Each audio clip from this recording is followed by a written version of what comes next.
తాకట్లో ఉన్న మీ బంగారాన్ని విడిపించి ఆ రోజు ఆన్లైన్ రేటుకి కొంటాం. Sharma gold company. ఆమె మెడలో 12 ముళ్ళు.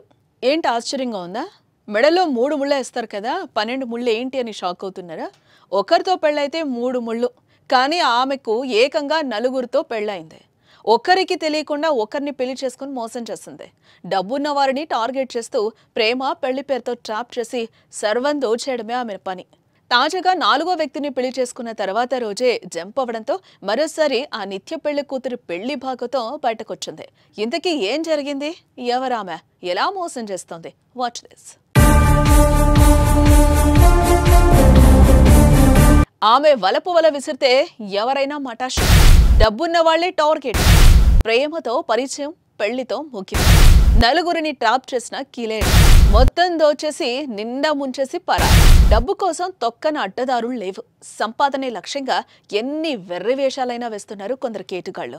ఈజీ మనీకి అలవాటు పడి మంచినీళ్లు తాగేంత ఈజీగా మోసాలు చేస్తున్నారు. డబ్బు కోసం పవిత్రమైన పెళ్లిని వాడుకుంటున్నారు. వివాహ బంధం విలువను తీసేస్తున్నారు. డబ్బు కోసం కర్ణాటకలోని మండ్య జిల్లా, మద్దూరు జిల్లా కెస్తూరు గ్రామానికి చెందిన ఓ యువతి చేస్తున్న మోసాలు వింటే ముక్కున వేలేసుకోవాల్సిందే. పేరు వైష్ణవి. మంచి పేరు పెట్టుకున్న ఈ యువతి మహాముదురు. డబ్బున్న వారిని టార్గెట్ చేస్తూ ప్రేమ పేరుతో వారికి దగ్గరై పెళ్లి వరకు తీసుకెళ్తే అప్పుడు చావు దెబ్బ కొట్టడం ఈ కిలేడి స్టైల్. ఆమె వంచనకు తాజాగా బలైన యువకుడి పేరు శశికాంత్. అతడిది కూడా మండ్య జిల్లానే. వైష్ణవితో శశికాంత్కు పరిచయం ఏర్పడి ప్రేమగా మారింది. 8 నెలలుగా ప్రేమించుకున్నారు.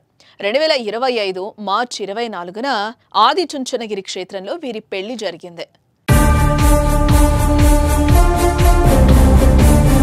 కోరుకున్న యువతిని పెళ్లి చేసుకున్న సంతోషంలో ఉన్నాడు శశికాంత్. పెళ్లి తర్వాత రోజు కొత్త దంపతులు గౌడగిరి చాముండేశ్వరి ఆలయానికి కారులో బయలుదేరారు. అయితే ఉమ్మడిహళ్లి గేట్ వద్ద వాటర్ బాటిల్ కోసం శశికాంత్ కారు దిగగా అప్పటికే వేసుకున్న ప్లాన్ ప్రకారం వెనకాల వచ్చిన కారులో వైష్ణవి ఎక్కి జంప్ అయింది.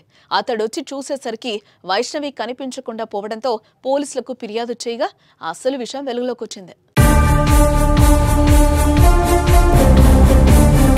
గతంలోనూ ఆ యువతి ఇలాగే 3 పెళ్లిళ్లు చేసుకుని 3గురిని మోసగించిందని విచారణలో తెలిసిందే. ధర్మస్థలిలో హార్సన్ కు చెందిన రఘుతో మొదటి పెళ్లి, శివతో రెండో పెళ్లి, రఘుతో 3వ పెళ్లి జరిగిందని, ఇలా 3గురిని ప్రేమ పెళ్లి పేరుతో మోసం చేసి డబ్బు, నగలతో పరారైనట్లుగా కేసులు నమోదైనట్లుగా పోలీసులు వెల్లడించారు. పోలీసులు చెప్పిన విషయాలతో శశికాంత్ మాట నోట రాలేదు. మొత్తం శశికాంత్ నుంచి కిలేడి 7 లక్షలు, 100 గ్రాముల బంగారం కాజేసింది. తాము పేదవారమని చెప్పి మాటలతో మాయ చేసి అందిన కాడికి దోచేసి అతను చూసి పారిపోయింది. ఇలాంటి మోసాలకు ఇప్పుడు లెక్కలేదు. నిత్య పెళ్లి కూతుళ్లు, నిత్య పెళ్లి కొడుకులు ఎక్కువైపోయారు. అందుకే తెలియని వారితో పరిచయం, ప్రేమ, పెళ్లి అని పరుగులు తీయకుండా కాస్త ఆలోచించడం మంచిది. లేకపోతే నిండా మునిగిపోయే అవకాశం ఉంది. చేతులు కాలేక ఆకులు పట్టుకుంటే ఏం ఉపయోగం ఉండదు. మరి ఇలాంటి మోసాలపై మీరేమంటారో కామెంట్ చేయండి.